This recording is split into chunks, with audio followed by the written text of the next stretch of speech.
अस्सलाम वालेकुम। क्या हाल है भाई, कैसा चल रहा है? सब बढ़िया। हम लोग अभी कहाँ पहुंचे? उस दिन देखिए जो इंटरप्शन हो रही थी लेक्चर में, आपको रिवीजन के लिए एक मौका दिया गया, तो फॉर ऑब्वियस रीजन उस दिन पूरे गूगल में प्रॉब्लम था ना, यूट्यूब वगैरह गूगल ड्राइव सब में इशू आ रहा था। बट फिलहाल ठीक है मामला, इसी बहाने रिवीजन करने का मौका मिला आपको, है ना। तो रिवीजन होपफुली आपका चल रहा है। क्वेश्चन सब देखो दोस्त कम आ रहे हैं, क्वेश्चन कम नहीं आने चाहिए। क्वेश्चन कम आना मतलब आपका लैक का कम होना, जो कि मुझे बिल्कुल पसंद नहीं। तो क्वेश्चन आना चाहिए, कमेंट नहीं आ रहे कमेंट आना चाहिए, और आपका प्रोग्रेस दिखना चाहिए। बहुत जल्द हम टेस्ट भी शुरू करेंगे। टेस्ट में टाइम लगता है थोड़ा, तो उस टेस्ट से भी पता चले आपका क्या है, असाइनमेंट वगैरह दिया जाएगा आपको, और उससे भी उस रिवीजन का हमें पता चलेगा। बट टेस्ट एक पार्ट है, आपको डेली प्रैक्टिस करना है। मैं बार बार बोलता हूं और अभी भी यही कह रहा हूं कि डेली प्रैक्टिस करना है अकॉर्डिंग टू योर कन्वीनियंस, कि क्या टाइम टेबल है, कितना शेड्यूल है, अपने टाइम टेबल के हिसाब से डेली 100 क्वेश्चन बायो के तो प्रैक्टिस करने हैं विदाउट एनी एक्सक्यूजेस। क्लियर है? चलिए, तो आज हम लोग चैप्टर थर्ड लिखा है, ठीक है, तीसरा पार्ट है ना, यानी थर्ड लेक्चर है रिप्रोडक्टिव हेल्थ का। और अब तक हमने क्या देखा है? हमने स्टार्टिंग में तो देख लिया था डेमोग्राफिक, यानी आपका हमने कर्व देख लिया था, यानी आपका जो पॉपुलेशन एक्सप्लोजन था वो देखा था कि आज़ादी से पहले क्या पॉपुलेशन था, अब क्या पॉपुलेशन है, वर्ल्ड का पॉपुलेशन क्या है, इंडिया का पॉपुलेशन क्या है, पॉपुलेशन कंट्रोल कैसे होगा हम वो देख रहे थे, और पॉपुलेशन है तो उससे क्या इम्पैक्ट है, स्ट्रेटजीज एंड प्रॉब्लम्स, हम वो सारी चीज पहले देखे थे। फिर हम कंट्रोल की चीजें देख रहे थे कि हम कंट्रोल कैसे करते हैं, और कंट्रोल के लिए हमने क्या देखा था? नेचुरल मेथड देखा, बैरियर मेथड देखा, आईयूडीज देखे, कॉन्ट्रासेप्टिव देखे, हमें सर्जिकल देखना है, इम्प्लांट देखना है ना। और उसके बाद क्या होगा? मामला क्लियर हो जाएगा आपका। अब उसमें आपको मेन बचा क्या? उसके बाद सर हमें एसटीडीज देखना है ना, सेक्सुअली ट्रांसमिटेड डिजीज, और जो इनफर्टाइल या तो मेल हो या फीमेल हो या कपल हो, उनको अगर प्रोजेनी चाहिए, उनको अगर एक बच्चा चाहिए, तो कौन सी टेक्निक का यूज करते हैं, जिसको ART बोलते हैं, असिस्टेड रिप्रोडक्टिव टेक्नोलॉजीज, तो या टेक्निक, तो वो चीज भी हमें पढ़नी है। बहुत आराम से, बहुत आसान से, हम आखिरी आधार पे हैं, तो अच्छे से ये चीज समझना है। और natural method, barrier method, contraceptive, ये सारे जो नाम आपको लिखा गए हैं बहुत इंपॉर्टेंट है। उसी पॉइंट से क्वेश्चन आएगा, दाएं बाएं बिल्कुल जाने की जरूरत नहीं है, पक्की बात। तो अभी हमें क्या देखना है? The fifth one is surgical methods. Fine. अब सर्जरी में सर दो चीज हो सकती है, या तो हम चाहते हैं कि जो मेल है उसकी सर्जरी करा दें, या फिर जो फीमेल है उसकी सर्जरी करा दें। अब इशू ये होता है सर्जरी में कि अगर मेल को नसबंदी के लिए बोल दिया जाए, तो ये बहुत जगह मिथ है, आज भी ये मिथ है कि अगर नसबंदी हो जाए, चाहे मेल की हो या फीमेल की हो, तो क्या होता है? उन्हें कमजोरी आ जाती है, फिजिकल वीकनेस आ जाता है। ऐसा बिल्कुल भी नहीं है। That's the myth. You are not a something else, student of something else. You are a student of science. तो you must understand कि उन चीजों से फिजिकल फिटनेस का कोई लेना देना नहीं है। क्लियर है? वो आपके टोटली एक मेथड है कि सर मैं अब परमानेंट चाहता हूं कि अब है, किसी ने फैमिली सोचा था कि मेरे 3 बच्चे होने चाहिए, किसी ने 3 बच्चे जिनके हो गए, अब वो चाह रहे परमानेंट में रोज क्यों बैरियर मेथड यूज करूं, या फिर क्या लैक्टेशनल अल्मीरिया का यूज करूं, नेचुरल मेथड के लिए मैं रुकूं, मैं अपना क्या करा लूं? नसबंदी करा लूं, दैट इज सर्जिकल मेथड से मैं उसे रिमूव करा लूं ना। फॉर्मेशन तो होगा बट वो पहुंचेगा नहीं एक्सटर्नल जेनिटेलिया तक, तो हमारा स्पून जब पहुंचेगा ही नहीं, फिर फीमेल बॉडी में जाएगा ही नहीं, तो रिप्रोडक्शन के कोई चांस ही नहीं है। बट इस केस में होता क्या है कि कभी अगर आपका माइंड चेंज हुआ कि नहीं ठीक है, एक और प्रोजेनी आ जाए तो क्या है, फैमिली और इवन हम खेलेंगे, तो क्या दिक्कत है? तो उस केस में ये रिवर्सिबल नहीं है, सर्जिकल टेक्निक रिवर्सिबल नहीं है। यानी ऐसा नहीं हो सकता कि आपने एक बार सर्जरी करा के अपने वास्ट डिफरेंस को कट करा लिया, नसबंदी करा ली, अब चाहते नहीं अब ठीक कर दो, तो वो ठीक नहीं होगा। तो chances of reversibility is approximate is equal to 0, पक्की बात है। बट अगर करा रहे हैं, डिटरमिन्ड है, पता है, तो कराने से ऐसा कोई फिजिकल वीकनेस या ऐसी कोई चीज नहीं होती है, पक्की बात। तो मेल का भी हो सकता है एंड फीमेल का। अगर हम मेल की बात करें तो दैट केस में हम क्या बोलते हैं?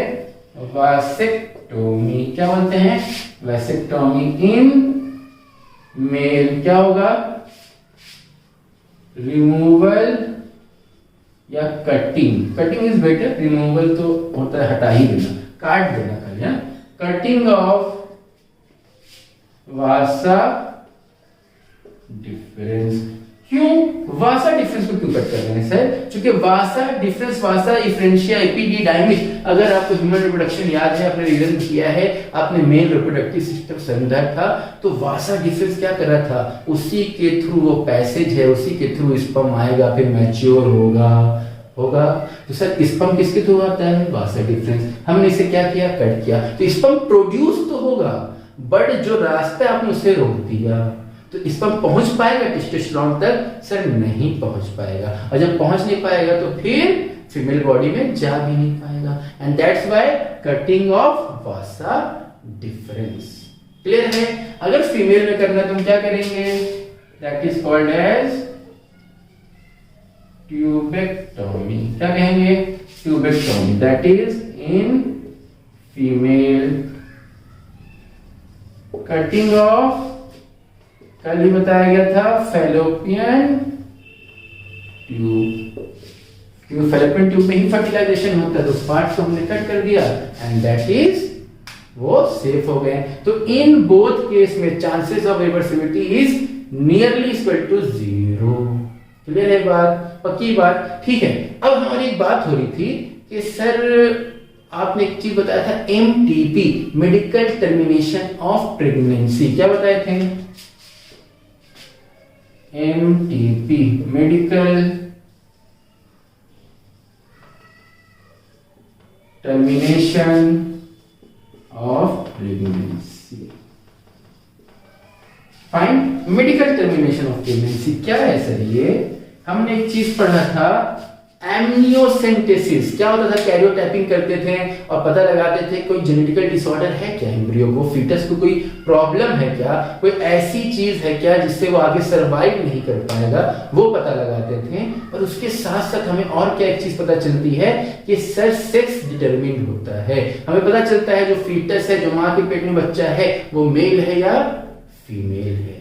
अब इससे अगर मेंटालिटी अच्छी नहीं है, आप जेंडर बायस्ड हैं, चाहे मेल के अगेंस्ट हो या फीमेल के अगेंस्ट, तो क्या होता है, आप क्या करते हैं, उसका एबॉर्शन करा दिया जाता है कि फीमेल क्यों है, मेल क्यों है।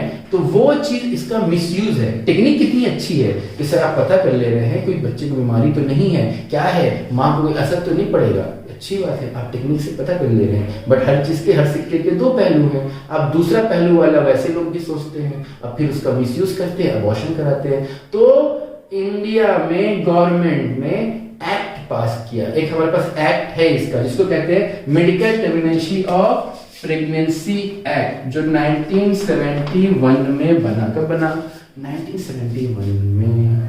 क्लियर है। इस एक्ट के अकॉर्डिंग उन्होंने सारी चीजें बताई कि क्या क्या होना चाहिए, किस किस सर्कमस्टेंसेस पे हम क्या कर सकते हैं, हम अबॉर्शन कर सकते हैं, जिसका नाम क्या है, medical termination of pregnancy. Medical termination of pregnancy and abortion is the same thing, but technically कैसे डिफरेंट हैं नाम से। कि सर अबॉर्शन का रीजन कुछ भी हो सकता है, आप सेक्स की वजह से भी करा रहे हो, यानी मेल फीमेल की वजह से, आप बीमारी की वजह से करा रहे हो, एनी रीजन की वजह से करा रहे हो।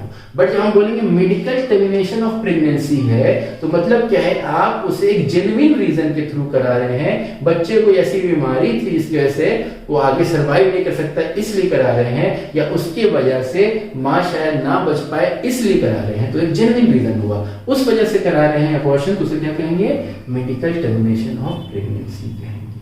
तो उसके मिसयूज से बचने के लिए, फिर उस चीज को हटाने के लिए इन्होंने एक लॉ पास किया, जिसका नाम क्या रखा गया। एक तो इसमें आपने कर दिया कि मेडिकल टर्मिनेशन ऑफ प्रेगनेंसी है, अब उसमें मिसयूज हो रहा है, तो उसके लिए एक लॉ इनैक्ट किया गवर्नमेंट ने, जिसका नाम क्या रखा, prenatal diagnostic technique act. क्या प्रीनेटल डायग्नोस्टिक, सेम नाम है कि सर प्रीनेटल किसको बोलते हैं, फीटस को यानी मां के पेट में जब कोई बच्चा होता है प्रीनेटल कहलाता है, तो उसको डायग्नोस्टिक के टेक्निक का एक्ट निकाला। एक्ट कब लगता है, कोई लॉ जब पास करते हैं। ये लॉ कब पास हुआ, इन 1994। कब पास हुआ, 1994। अब लॉ बनना अलग है, लॉ का इंप्लीमेंटेशन अमेंडमेंट अलग चीज है। तो ये अमेंडेड कब हुआ था, ये लॉ इन 2003। लागू कब से हुआ, 2003। बना कब, 1994 में। इनमें मतलब इस लॉ से इस लॉ में कुछ चेंजेस किए गए। इसमें तो लॉ कर दिया गया, उस टाइम 1971 में लोगों ने नहीं सोचा कि मिसयूज इतना ज्यादा लोग करेंगे, बट जब पता चला मिसयूज हो रहा है तो लॉ को इनैक्ट किया गया, उसमें अमेंडमेंट कराया गया, यानी चेंजेस कराए गए, और फिर उसे न्यू लॉ बना के पेश किया गया। किस नाम से, प्रीनेटल डायग्नोस्टिक टेक्निक के नाम से, जिसे प्रिवेंशन एंड रेगुलेशन एक्ट भी कहते हैं। क्या कहते हैं, prevention and regulation misuse act. Clear है, पक्की है बात। तो ये एक्ट क्या कहता है, ये लॉ क्या कहता है, ये अमेंडमेंट क्या कहता है, ये कहता है कि on the basis of sex determination abortion is illegal. Sex determination के बेसिस में अबॉर्शन कराना इलीगल है, जुर्माना है 5 साल तक की जेल या 1 लाख रुपए का जुर्माना, या दोनों हो सकता है। फिर भी अनफॉर्चुनेटली चूंकि ऐसे लोग हैं, हर जगह है कि मामला चलता है, वो डॉक्टर्स वो भी करते हैं, छुप छुपा के करते हैं, चूंकि इलीगल है, पता ना चल जाए, जेल ना हो जाए, और लोग करवाते भी हैं। दैट इज वेरी शेमफुल है, बट इट्स हैपनिंग। तो आप कल के फ्यूचर हैं, आप कल के डॉक्टर हैं, ये सब चीजों पे ध्यान रखना है। कुछ पैसों के लिए अपने जमीर को नहीं बेचना है ना, ऐसे काम नहीं करना है जिसकी आपको ना इंसानियत जिसकी छूट देती है, ना आपको इस्लाम जिसका छूट देता है, ना आपका मजहब उसको छूट देता है। वैसा काम बिल्कुल नहीं करना है, और उसके लिए डॉक्टर बनने का वेट नहीं करना है। अभी से वैसे काम से बचना है जो काम वाकई सही नहीं है या आपको गलत डायरेक्शन में ले जा सकता है। पक्की ये बात समझ में आ रही, दिस इज छोटी छोटी पर मोटी बातें, लिख लीजिए।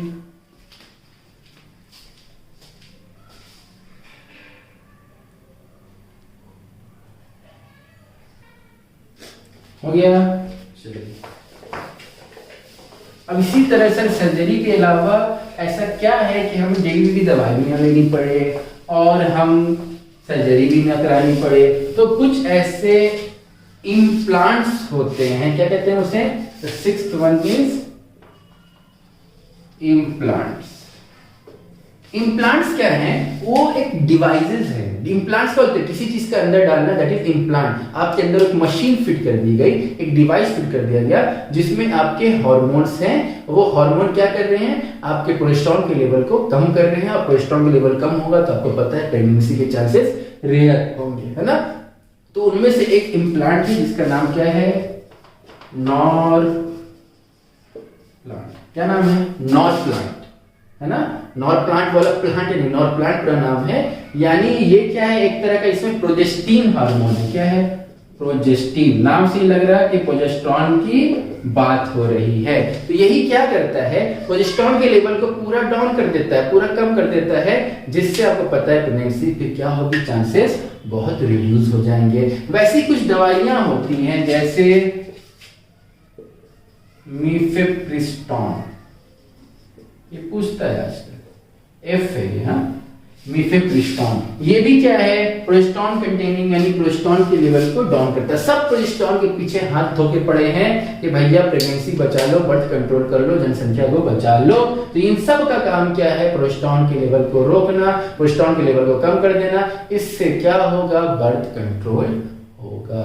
तो there are approximately 6 methods by which a person can control the birth of its child or progeny or India or the world, वो बचा सकता है। and that depends आपकी कैसी है, आप कैसे करना चाहते हैं, कैसे सर्वाइव स्ट्रेटजीज पूरी जो पढ़ी गई उस पर बहुत चीज डिपेंड करता है ना। तो ये चीजें अगर हम समझ गए हैं तो इस चैप्टर का एक लंबा पोर्शन हमारा कंप्लीट होता है। अब सर हमें पता है कि ये बात किसकी हो रही, रिप्रोडक्टिव हेल्थ की, तो उसमें सबसे इंपॉर्टेंट बात क्या है सर, एक बात आती है सेक्सुअली ट्रांसमिटेड डिजीज की, क्योंकि जब आप किसी के साथ है ना क्वाइटस करते हैं, सेक्सुअल इंटरकोर्स में हैं, तो अगर उस पर्सन को कोई ऐसी डिजीज है जो क्या होगी, उसे आपके थ्रू वो क्या सेक्स के थ्रू आपके बॉडी में आ सकती है, उसे हम क्या बोलेंगे, सेक्सुअली ट्रांसमिटेड डिजीजेस। ठीक है, तो उन डिजीज में एक नाम तो हम सब जानते हैं, दैट इज एड्स, है ना, एक्वायर्ड इम्यूनोडेफिशिएंसी सिंड्रोम। किसी पर्सन को अगर एड्स है, अब उसके साथ आपने सेक्सुअल इंटरकोर्स किया, तो फिर क्या है, चांसेस आर हायर कि वो आपको भी हो जाए। तो इस तरह की डिजीज को हम क्या कहते हैं, सेक्सुअली ट्रांसमिटेड डिजीज कहते हैं। तो वैसी कुछ डिजीज हैं जिसके किसकी वजह से होते हैं, ट्रांसमिशन एजेंट, वेक्टर क्या होता है, किसके थ्रू होता है, और होने पे क्या होता है, और उसका इलाज कुछ है तो क्या है, हमें ये देखना है। ठीक है, अब हम वो देखेंगे।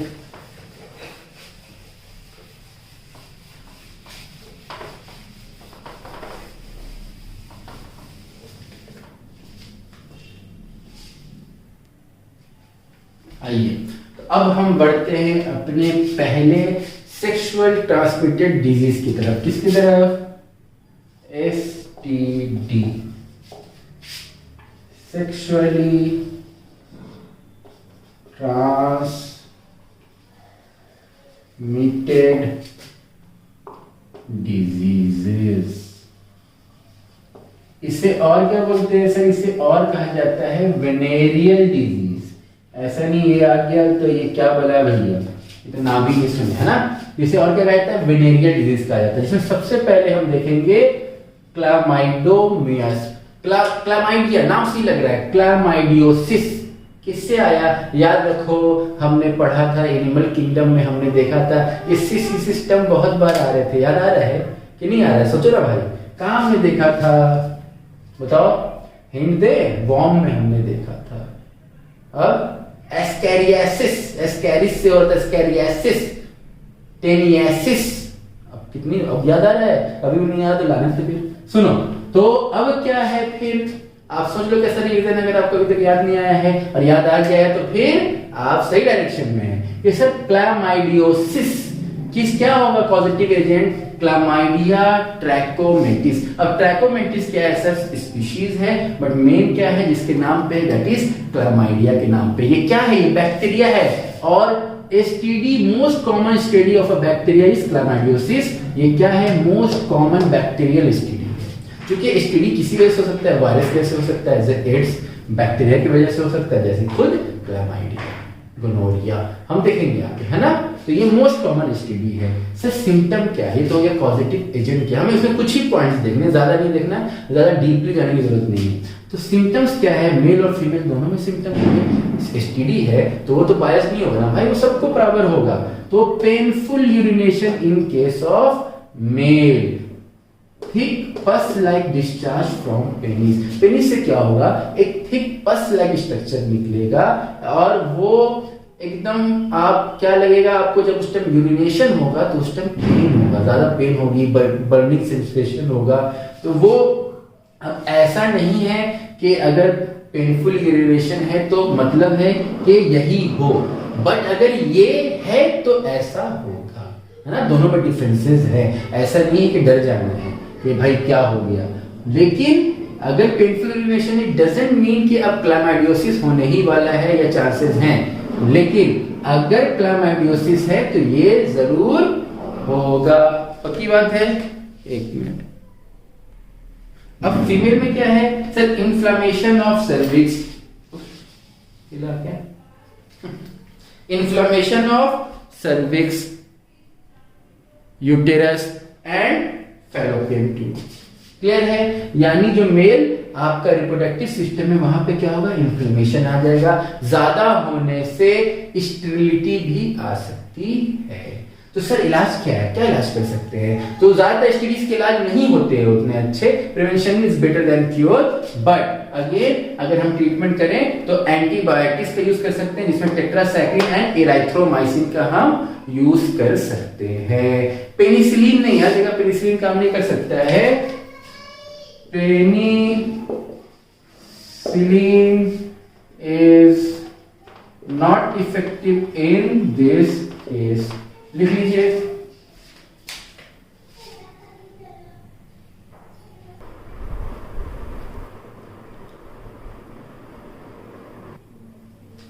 आइए अब हम बढ़ते हैं अपने दूसरे सेक्सुअली ट्रांसमिटेड डिजीज के नाम, जिसका नाम आप क्या देख सकते हैं, गोनोरिया, जिसका पॉजिटिव एजेंट कौन है सर, निसेरिया गोनोरिया।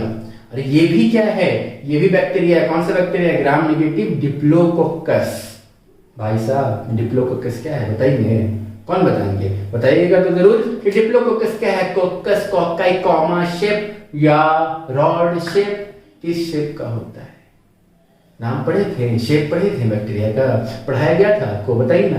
तो याद है, याद होना चाहिए, एवरीथिंग इज कनेक्टेड। अब यहाँ आपका डिप्लोकोकस आया, बस ये नाम पढ़ के रह नहीं जाना आपको डिप्लोकोकस। अगर आपको याद नहीं आ रहा, मैं चाहूं तो रिवीजन कराऊं, बट फिर आपको परोस के खाना हो जाएगा। इसीलिए आप खुद से देखिए कि डिप्लोकोकस क्या था। अगर याद नहीं आ रहा, उसी टाइम में क्या होगा, बैक्टीरियल के डिफरेंट शेप थे, आपको याद आ जाएंगे। तो ये है कंबाइंड और कॉम्परेटिव एनालिसिस और स्टडी।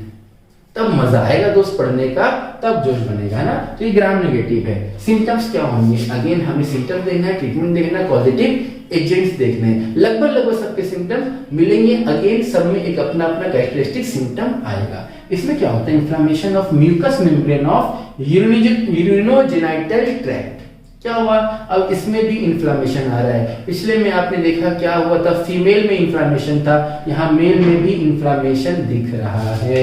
ये जो इंपैक्ट है ये किसका है, in male. And burning sensation while urination, वहां पे हम क्या देख रहे थे, पेनफुल था, हल्का सा बर्न का एहसास होगा, बट यहाँ ज्यादा कौन होगा मेजर, बर्निंग सेंसेशन ज्यादा लगेगा, है ना। तो आगे वो चीज बढ़ गई, एक्सचेंज ऑफर हो गया यहाँ पे। अगर फीमेल की बात करें तो it can lead to arthritis, sterility. और एक चीज होती है, फीमेल में सिम्टम बहुत कम दिखते हैं गोनोरिया के, फीमेल में सिम्टम बस यही है, इतने खास सिम्टम दिखते नहीं, मेल में भी इतना ही दिखता है। बट अगर वाइल प्रेगनेंसी, अगर कोई प्रेग्नेंट है, उस टाइम अगर उससे ये गोनोरिया डिजीज हो जाती है, तो फिर जो न्यू बॉर्न है, जो चाइल्ड है, जो आने वाला बच्चा है, उसको क्या होगा, उसको ऑप्थेल्मिया न्यूटेनम हो जाएगा, या जिसको हम क्या कहते हैं, गोनोकोकल ऑप्थेल्मिया कहते हैं। और जब भी ऑप्थेल्मिया नाम आता है, आप समझ जाते हैं बात किसकी हो रही है, आपके आंखों की बात हो रही है। आंखों की बात हो रही है, ऑप्थेल्मिया मींस आंख, यानी आई में प्रॉब्लम, इन्फ्लेमेशन आ जाएगा। और inflammation can leads to blindness of child, child अंधा भी हो सकता है। किस केस में, इस केस में। तो ट्रीटमेंट क्या है सर, अगेन अल सलामत अव्वलन, safety first, prevention is better than cure. इन चीजों को याद रखिए। बट अगेन अगर हो गया तो क्या करें, ट्रीटमेंट क्या है सर, यहाँ पे एम्पिसिलिन और पेनिसिलिन हम यूज कर सकते हैं, वहां नहीं कर सकते थे, यहां कर सकते हैं। पक्की बात, लिख लीजिए।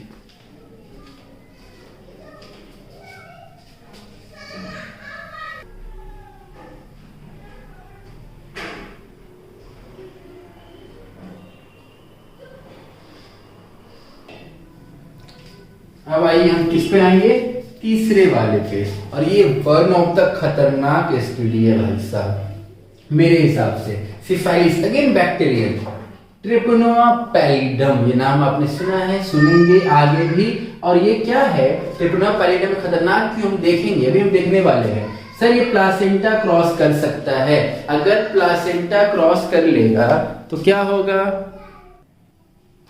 अगर ये प्लासेंटा क्रॉस कर लेगा तो अब ऑब्वियस है बात है, प्लासेंटा क्रॉस करेगा तो क्या होगा सर, तो ये जो फीटस है, जो न्यू बॉर्न होने वाला है, उसमें भी ये डिसऑर्डर पास होगा। और जब कोई बाय बर्थ कोई डिसऑर्डर होता है, उसे क्या कहते हैं, कॉन्जेनाइटल डिजीज कहते हैं। क्या कहते हैं, बाय बर्थ कोई डिजीज अगर आपको मिले तो उसे कॉन्जेनाइटल कहते हैं। जैसे आपने कॉन्जेनाइटल हार्ट डिजीज का नाम सुना होगा, हम जेनेटिक्स में सुनेंगे कॉन्जेनाइटल हार्ट डिजीज, पैदाइशी होता है ना। तो क्या हुआ, अब ये सिफाइलिस बाय बर्थ मिला तो क्या कहेंगे उसे, कॉन्जेनाइटल सिफाइलिस कहेंगे। अब अगेन सर सिम्टम्स क्या है? सर सिम्टम्स क्या हो गया, ये 3 स्टेज में ये मिलते हैं। कितने स्टेज में? 3 स्टेज होते हैं इसके। पहला स्टेज जो होता है ना वो पेनलेस स्टेज होगा, वहां कुछ पेन नहीं होगा। आपको क्या लगेगा? ड्राई एंड हार्ड, आपको एकदम ड्राई और हार्ड क्या हो जाएगा, सोर्स हो जाएंगे, यहाँ हल्के से फटने लगेंगे लिप्स वगैरह, और आपका जो जेनाइटल ऑर्गन है वो भी हार्ड होने लगेगा, ड्राई होने लगेगा, वो आपके सोर्स हो जाएंगे वहां पे। तो dry hard bacterial field source होंगे। 90% in case of genitalia, 10% in lips and finger. This is the first stage, और उसी स्टेज को हम क्या कहते हैं? चैनकर कहते हैं। क्या कहते हैं? चैनकर कहते हैं। The first stage of syphilis which is painless stage, यहाँ पेन नहीं होगा, ये सारी चीज दिखेंगी बट पेन नहीं होगा। अब बढ़ना है मामला, सेकंड स्टेज में लीजन्स होंगे, फटना शुरू होगा, एपियर ऑन म्यूकस मेम्ब्रेन, वहां इन्फ्लेमेशन हो रहा था गोनोरिया में, यहाँ क्या हो रहा है? लीजन्स हो रहे हैं, mild fever, loss of appetite, this is the symptoms of second stage. Again ज्यादा पेन नहीं है, लेकिन अब अगर आप थर्ड स्टेज में पहुंच गए तो क्या होगा? Bacteria spread to your internal organ. अब बैक्टीरिया कहाँ होगा? आपके इंटरनल ऑर्गन में स्प्रेड होने लगेगा। कहाँ होने लगेगा? इंटरनल ऑर्गन में स्प्रेड होगा, और अगर इंटरनल ऑर्गन में स्प्रेड होगा तो मसला तो बनेगा। क्या होगा? तो सर थर्ड स्टेज में हम पहुंच जाते हैं ना, तो ये जो आपका सोर्स था, चैनकर स्टेज था, अब ऑब्वियस है फट रहा है, थोड़ा सा बैक्टीरियल फिट दिख रहा है, वो स्टेज बढ़ेगा तो वो भी बढ़ेंगे। तो क्या होगा? एक तो थर्ड स्टेज में, ये बात की है ना क्रॉस प्लासेंटा, तो थर्ड स्टेज में ही हमें ट्रांस प्लासेंटल मूवमेंट दिखेगा। क्या दिखेगा? ट्रांस प्लासेंटल मूवमेंट कब दिखेगा? थर्ड स्टेज में दिखेगा। पक्की बात? Okay sir. और क्या दिखेगा? जब ये ट्रांसप्लांटेशन मूवमेंट होगा, यानी अब ये कहां जा रहा है? ये जा सकता है फीटस के अंदर, और उसे हम कंजेनाइटल सिफाइलिस कहेंगे। पक्की बात? तो ये जो सोर्स था ना, ये सोर क्या होगा? जो बैक्टीरियल फिल्ड सोर था, अब उसे फ्लूइड भर जाएगा, बहुत फ्लूइड भर जाएगा, और उस स्टेज को हम क्या कहेंगे? गुमा कहेंगे। क्या कहेंगे? गुमा या गुमाज, एक ही बात है। क्लियर है? तो ये स्टेज क्या है? थर्ड स्टेज का। तो फर्स्ट और सेकंड स्टेज तक तो इलाज है, ट्रीटमेंट है, सिंपल एंटीबायोटिक देख के ट्रीटमेंट है। क्या ट्रीटमेंट है? ट्रीटमेंट क्या है सर? पेनिसिलिन दे सकते हैं। बट थर्ड स्टेज में बहुत मुश्किल है इलाज। थर्ड स्टेज में पहुंच गए तो फिर इलाज बहुत मुश्किल है। फर्स्ट सेकंड स्टेज तक पेनिसिलिन वगैरह देके, कुछ चीजें देके उसका काम हो सकता है ना? खतरनाक। दैट्स व्हाई बोलता हूं सिफाइलिस बहुत खतरनाक मामला है। लिख लीजिए।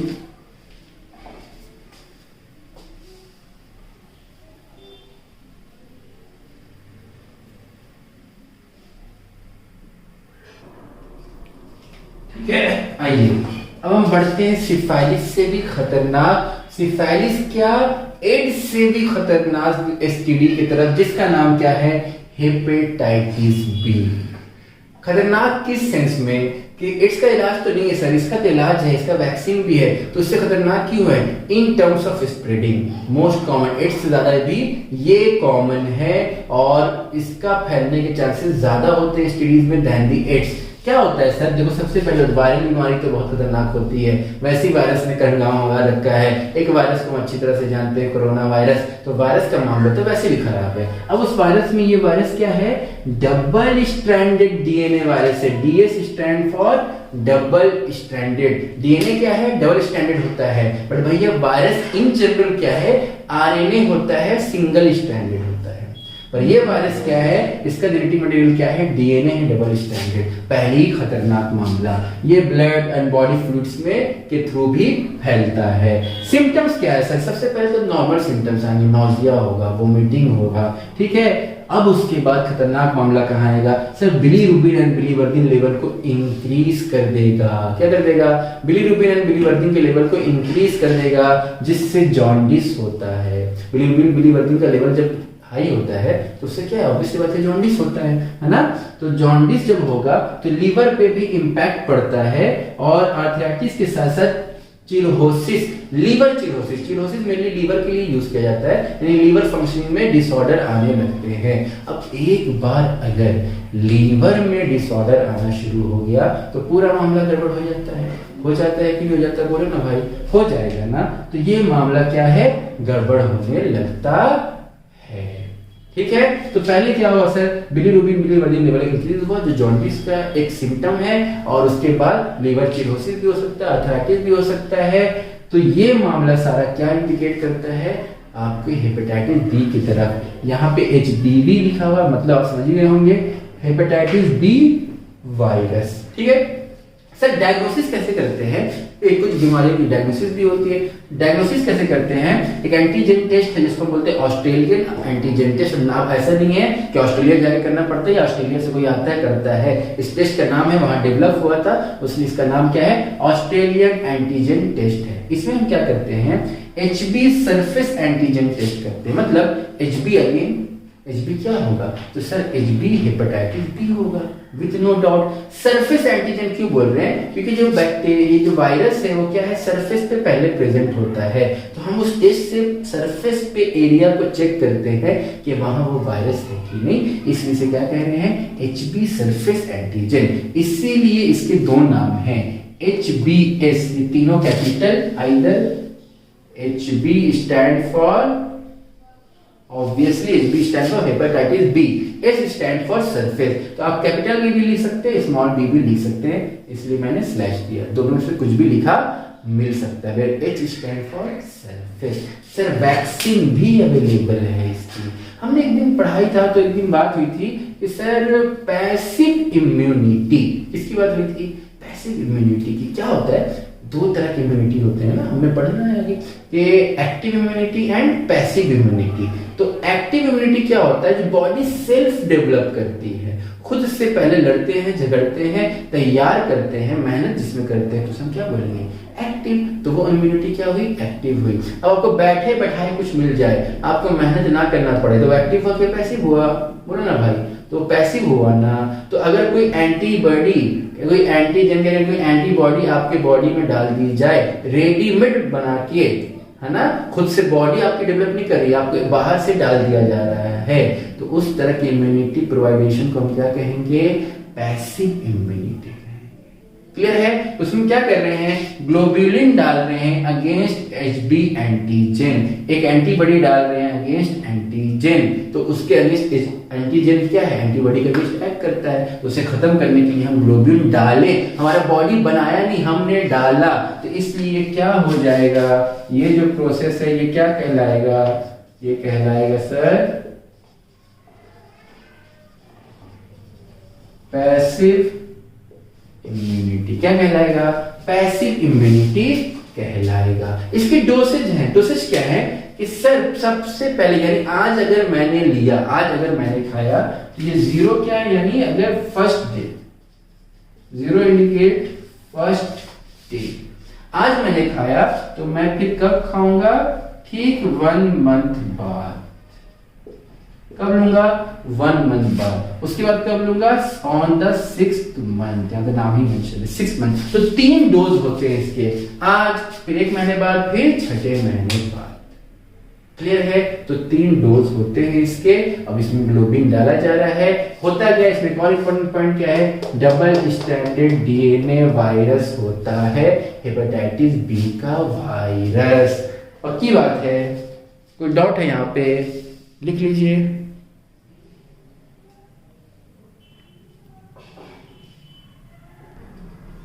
आइए अब हम बढ़ते हैं अपने अगले 2 STDs की तरफ। अब हमने देख लिया सिफाइलिस, देख लिया, हेपेटाइटिस बी देख लिया, गोनोरिया देख लिया।